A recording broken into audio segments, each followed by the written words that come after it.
Make it plain. MIP. With Masamela Matfumo. Mark Thompson. Make it plain. Get woke.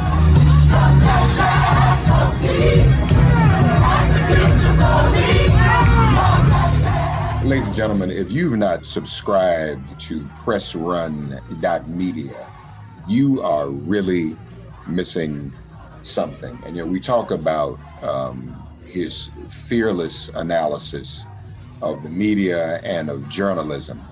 But what he's doing is taking a great deal of courage, and I think he's gotten even more fearless. And now, I've been an activist all my life, but sometimes, Eric does stuff and I'm like, oh, I don't know if I would have said that. And I've done some controversial things, but no, it's important. And fearlessness is the key. A great man once said, the secret of life is to have no fear. Who else is doing it? Who else is calling out the media for its contradictions, its inconsistency? Just what Eric wrote about the whole court packing. I mean, that is a glaring example of media complicity with the Trump administration. We'll get into that, but we're happy to have back with us once again from pressrun.media, Eric Boehlert. Eric, how you doing, buddy? I'm hanging in there. Yeah, it's upon us. So I want to get to the court packing, which really isn't a word and we shouldn't be used. But First, I was trying to give Twitter some credit on the New York Post story. So what? They flipped on it or what? Yeah. So they, after the 2016 fiasco with when Russia hacked the emails, and lots of news outlets just treated it as, well, it's news, right? So in 2016, people were pressing, well, these are stolen documents. Well, but it's Hillary Clinton, so everything's fair game. And, that drip, really killed her campaign. So to their credit, Facebook and Twitter were trying to revise their some of their guidelines. And they came up with, if a story is based on stolen or hacked information, we're not going to allow it. Twitter. So this is all based on that ridiculous New York Post story on Hunter Biden, obviously a product of Russian intelligence and Rudy Giuliani.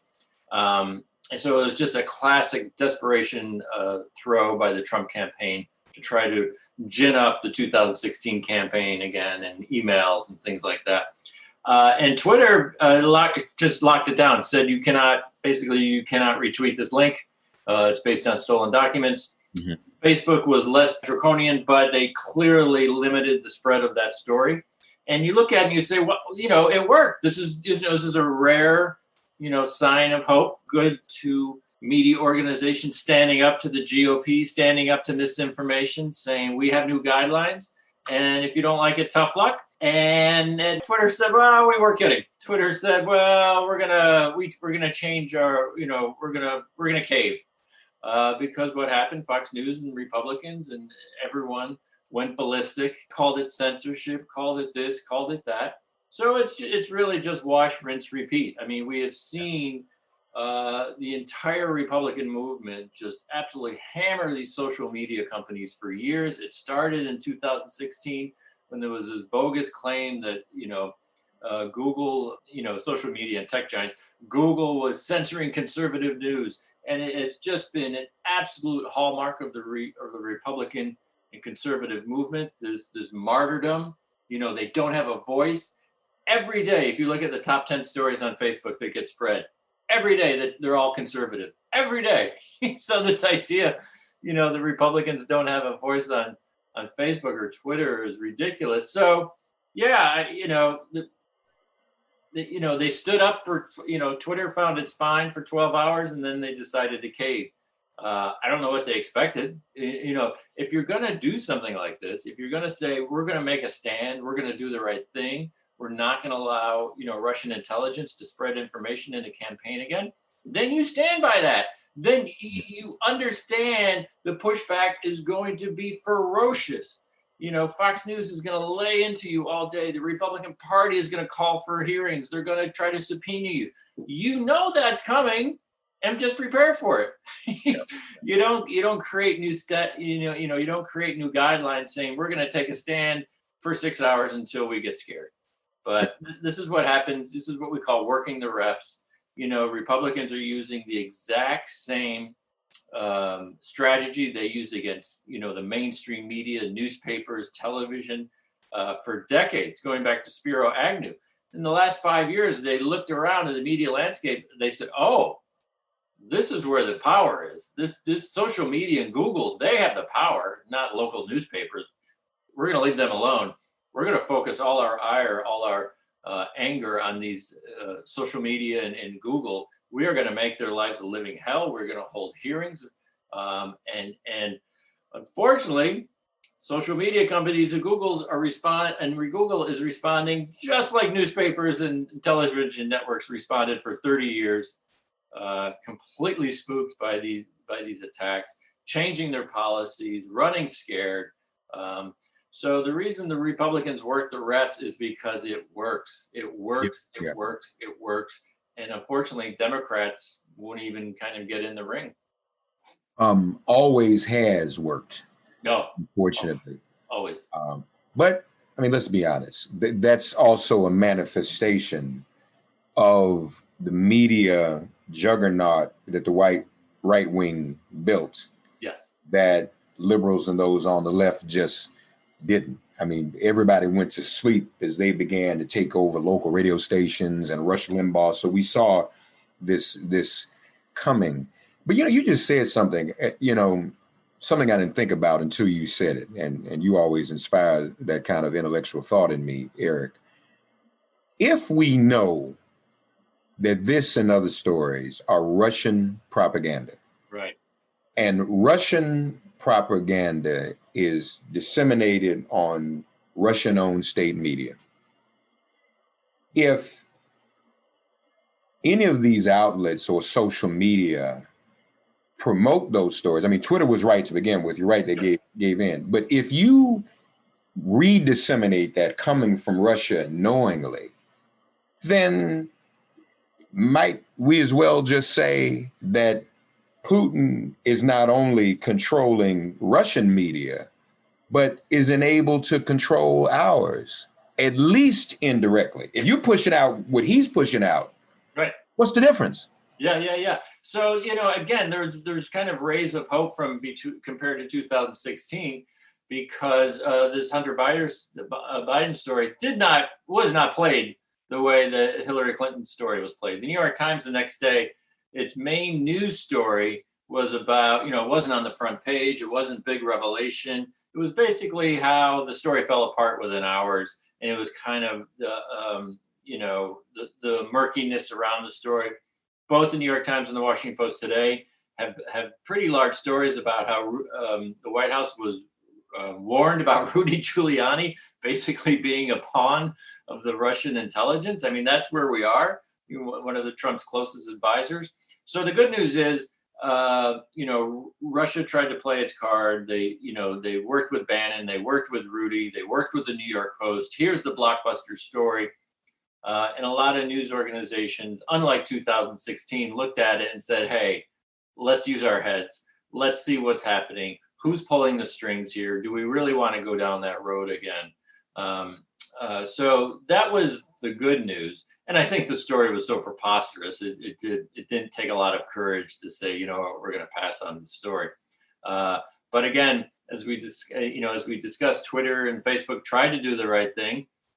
They tried to learn from 2016, but in the end, they can't get over the final hurdle, which is just standing up to these bullies. And that's why the press has failed so often during the last 4 years, is they just can't get over that hurdle. We're going to stand up to Trump. We're going to stand up to the bullying, and we don't care what the consequences are. And we kind of saw that with the controversy over the Trump town hall debate. The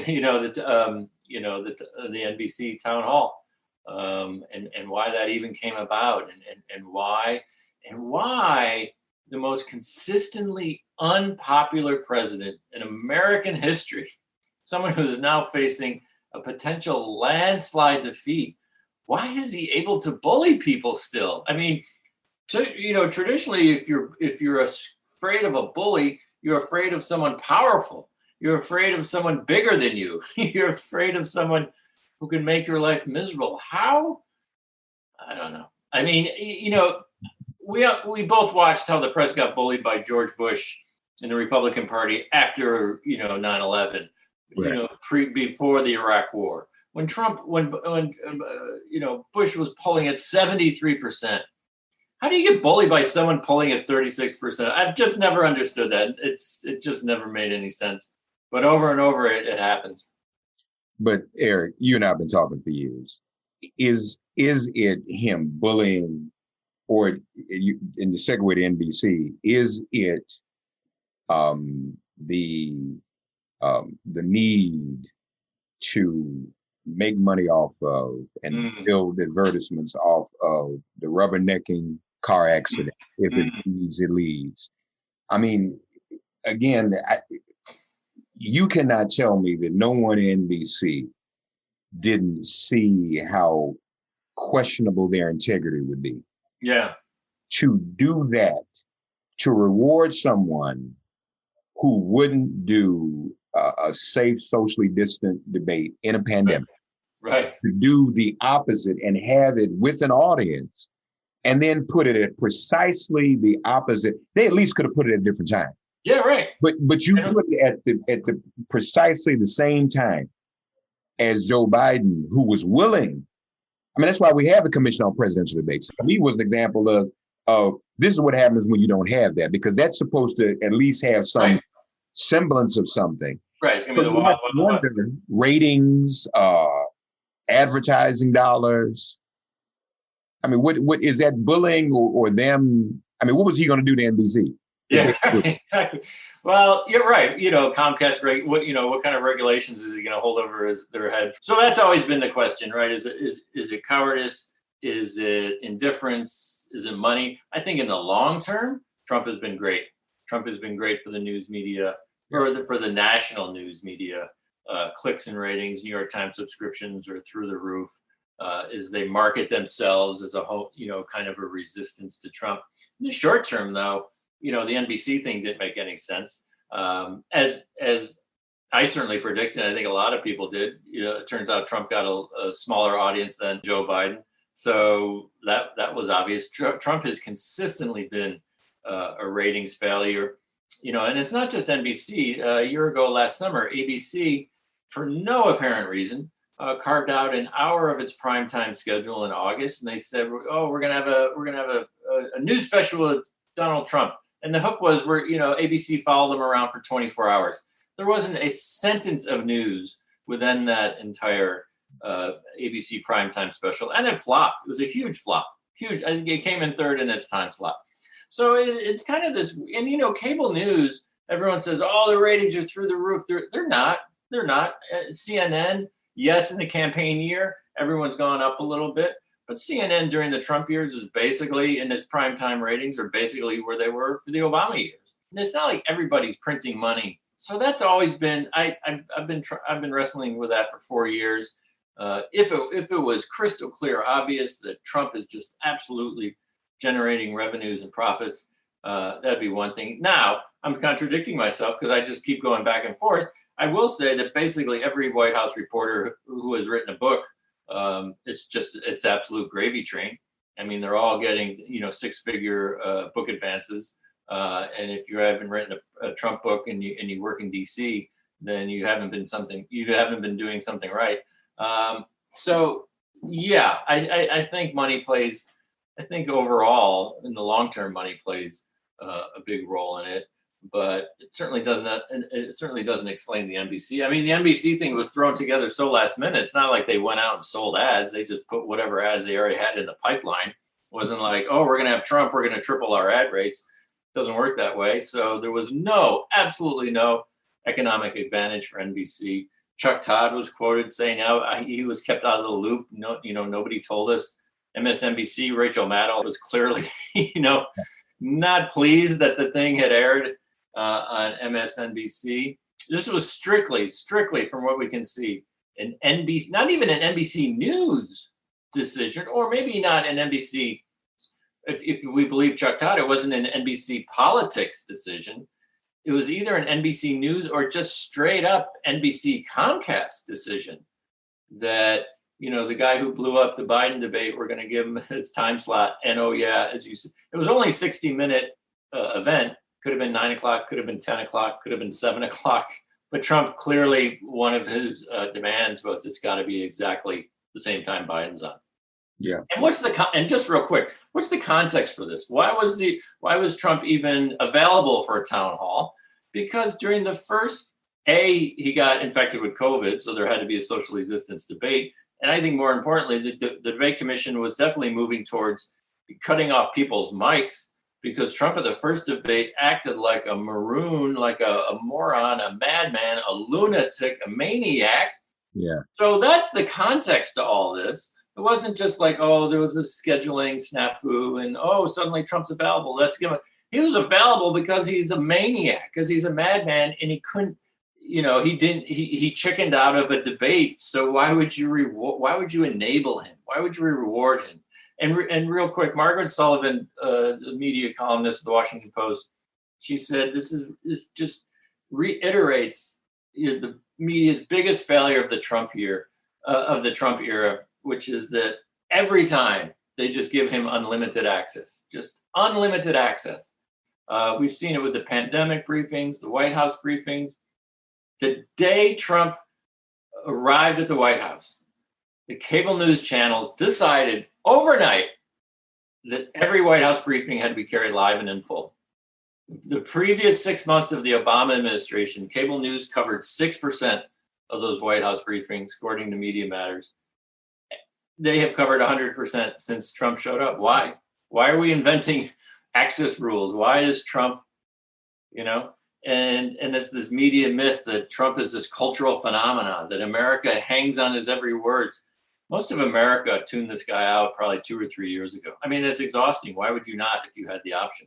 I mean, but the media still treats him as this reality TV star, and oh my gosh, this amazing roller coaster, and what's he going to say next? Nobody cares what he's going to say next. That's why he's going to lose in a landslide. Yeah. I hope you're right about that. Yeah. Let me come back to that for a minute, though. Again, I'm still dealing with Putin, because again, you just said something else. He blew up the debate commission. Yeah. Right. So not only did NBC reward and enable him, but they played into, Putin's stock and trade, destabilization. Yeah. Destabilize NATO, you destabilize America, you destabilize the UN, you destabilize the election.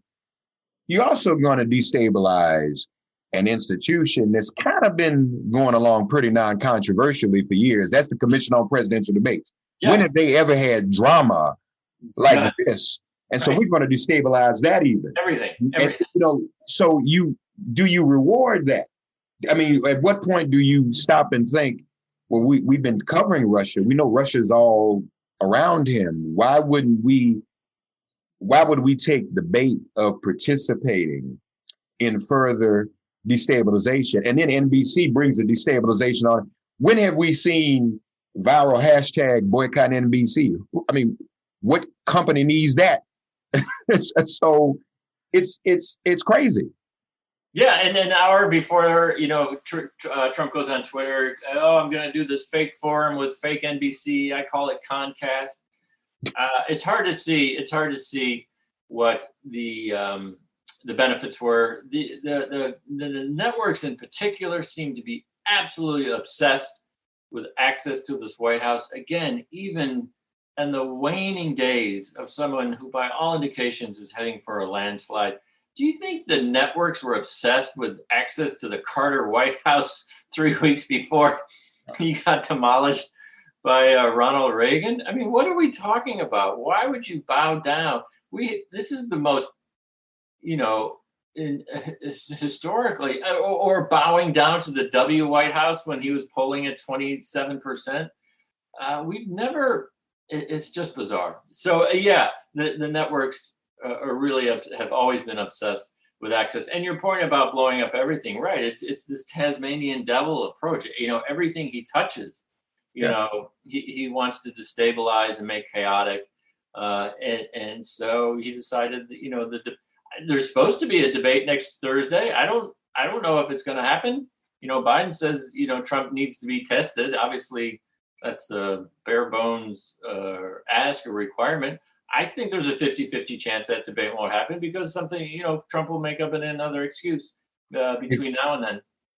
And if you've rewarded him this way, why would he? Maybe someone else will give him an out and do it. It's interesting you mentioned Carter.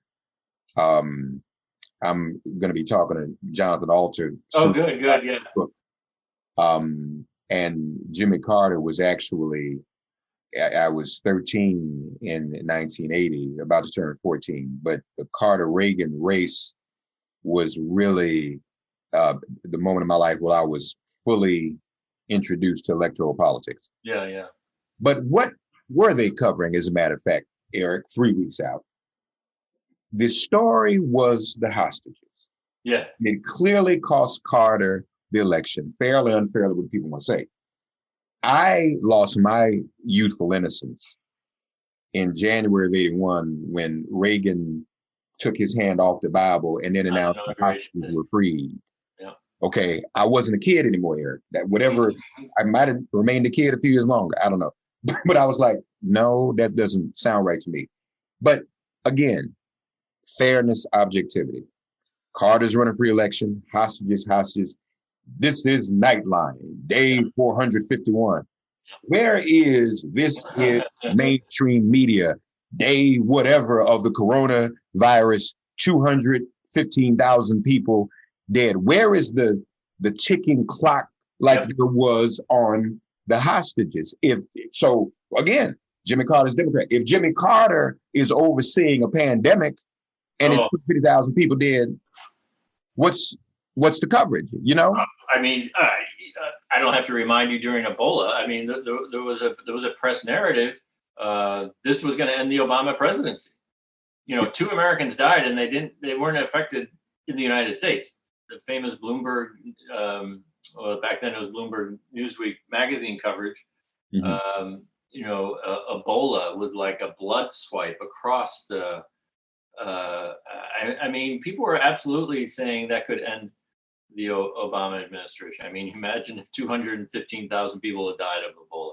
So, and the double standard, and this is something that just came up and I tweeted about last week. Lindsey Graham has been just begging for money, right? He's getting demolished. And one of the things he did during the Barrett hearings in the halls of Congress during a TV interview, he solicited campaign funds in Congress. Everyone knows it's against the law. And I pointed out, when Al Gore made fundraising calls from the White House, that was a 3-year news story. And the New York Times demanded an independent counsel be appointed to investigate this shocking misuse of power. Lindsey Graham does it in broad daylight. Everyone knows it's illegal. There's not a sitting member of Congress who doesn't understand you can't solicit campaign funds on Capitol Hill. And, and everybody just shrugs. Look, I understand there's, scandal overload. You talked about, the Russian strategy of just blowing everything up. Trump has absolutely just flooded the zone with news, and he doesn't care if it's bad news for him. And the press is shown it just cannot keep up with the torrent of lies and the torrent of misinformation and the torrent of corruption. Even those there's some, as you know, some people we know who live by the rule, any news coverage is good news coverage, but they don't, even if it's bad. But if you're a narcissist like him, right, but they don't seek the drama and the foolishness he's seeking. I've never heard of QAnon, but they're really against pedophilia. I mean, if you're on the couch with your psychiatrist and you say it out loud, that appointment gets extended. It doesn't end when the hours up because you got on. So, okay. Here's the other thing that really makes me want to pull my hair out. Yeah. Oh my God, court packing. Yeah. And Eric, there's a very little difference between you and me. So when you wrote that, I mean, you were speaking for me, truly. Oh, good. I mean, what in the world? And I don't know if we have the numbers, but the mainstream media casually bringing up court packing has to be putting that on Democrats. Them bringing that up has to be disproportionate to their coverage of the real court packing and Mitch McConnell putting over 200 unqualified judges. Right. You know, Kamala answered at the debate, but I really wish I could have scripted her with your article that night, so she could have really. I mean, she didn't do bad. Yeah. She said, "You want to talk about court packing?" But if we could have just said, "Wait a minute, let's really break down what court packing is and why should we be forced, right, as Democrats, to answer that question." Yeah, it's a classic example of Republicans setting the narrative and Republicans setting the language. Court packing. Look, if you're talking about FDR, which is when it went back, you know, he introduced legislation. He wanted to get the Supreme Court up to 15. He mostly wanted to do it to get people to start retiring and things like that. It didn't go anywhere. So historically, that's where the phrase came from.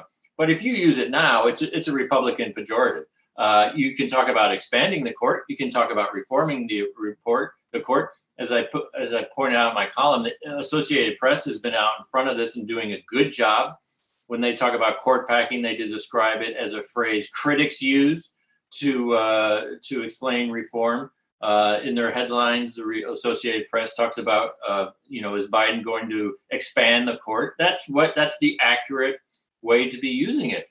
But particularly, you know, after that vice presidential debate, and Kamala got that question all last weekend, everywhere, Biden and when, are you going to pack the court? Are you going to pack the court?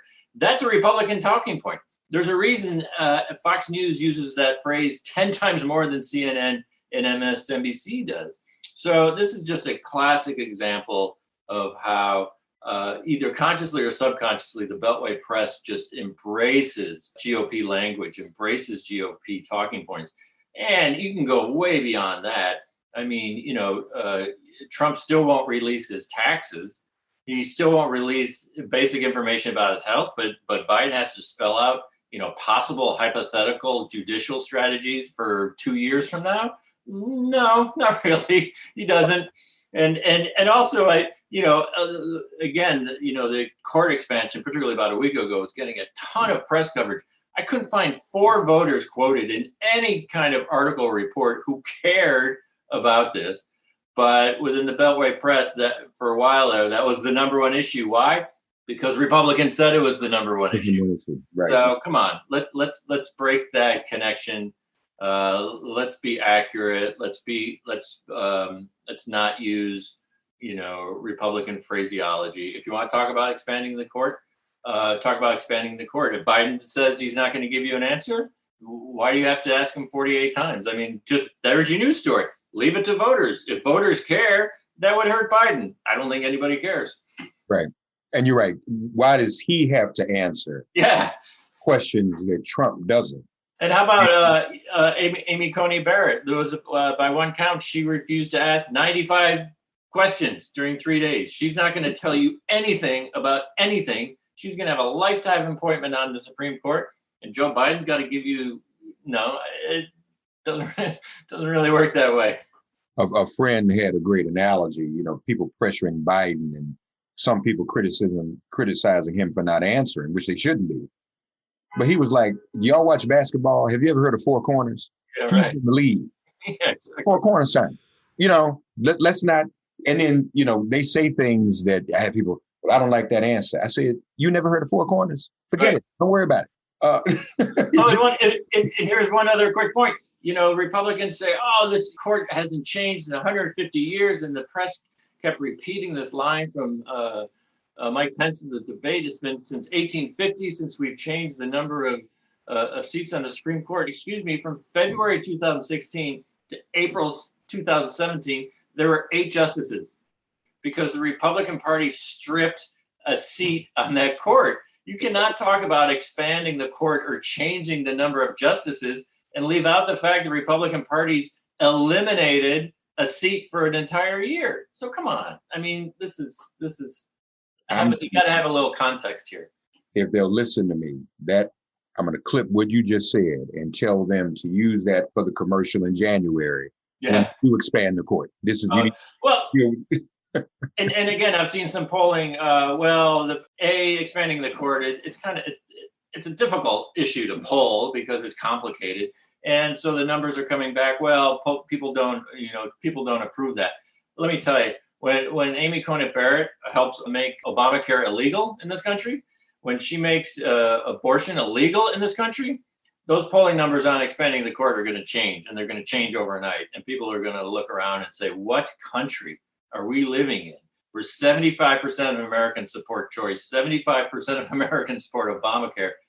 And we have a 6-3 court saying, oh, we're going back to 1968 in terms of choice. We're going back to 10 years on healthcare. So the idea that it's not popular, trust me, if this court turns out to be as radical as everyone fears, those numbers are going to change overnight. And 57% of Americans don't support hearings for her appointment right now. Yeah, so that's real. It's something you alluded to before we go earlier. You sound confident that Biden's going to win. Yeah. Well, I think it's, I was confident that Hillary was going to win, so that's always my caveat. But look, so much has happened, and I think I wrote the piece over the summer. Why aren't attacks sticking to Biden the way they did Hillary? Because he's a white man, and white men in American politics have certain built-in advantages.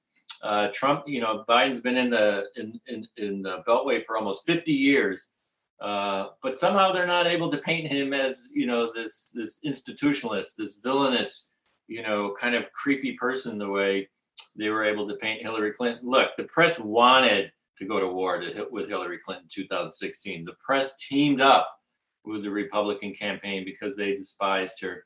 The press doesn't want to go to war with Joe Biden. They kind of like Joe Biden. So the sad part is that's the role of sexism and misogyny in American politics. The good news is Democrats don't have to deal with that nonsense this time around. And also, my God, back then, a lot of people thought, Trump's I used to watch him on TV. Let's have a businessman, and frankly, millions of people in the back of their mind were thinking, well, if Barack Obama can do it, anyone can do it, right? This doesn't look that hard. Let's put this guy in the White House. So I think all of those, vast majority of those suburban voters who did that, who didn't want a woman president, quite frankly, look at the economy, look at COVID, look at the insanity on Twitter and the screaming and the shouting. So I think he's dug himself such a massive hole at this point. Look, the only reason I know other Democrats are nervous or they're afraid he's going to steal the election. I mean, if this is a fair up and down vote, then it's not a conversation. But everyone in the back of their mind is wondering, Amy Barrett, is he going to take some bogus court case to the Supreme Court and it's going to be Bush versus Gore all over again? That's the only thing any Democrat I know is worried about. Folks, Eric Boehlert, please subscribe to PressRun.media. You will be more informed and even more intelligent because of it. Trust me on that. PressRun.media. Eric, good to see you, buddy. All right. Have a good week. Talk to you soon. All right. Thanks for getting woke and listening to Make It Plain. Please remember to listen, like, subscribe, and wherever you get your podcasts, please give the show a 5-star rating. And please do spread the word. Let's all continue to pray for each other during this pandemic and this police-demic. If all hearts and minds are clear, it has been made plain.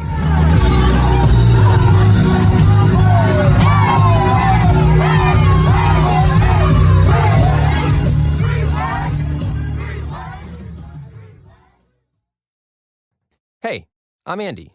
If you don't know me, it's probably because I'm not famous. But I did start a men's grooming company called Harry's.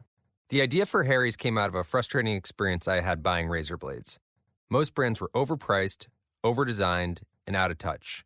At Harry's, our approach is simple. Here's our secret. We make sharp, durable blades and sell them at honest prices for as low as $2 each. We care about quality so much that we do some crazy things, like buy a world-class German blade factory. Obsessing over every detail means we're confident in offering a 100% quality guarantee. Millions of guys have already made the switch to Harry's, so thank you if you're one of them. And if you're not, we hope you give us a try with this special offer. Get a Harry's starter set with a 5-blade razor, weighted handle, shave gel, and a travel cover, all for just $3 plus free shipping. Just go to harrys.com and enter code FACE at checkout.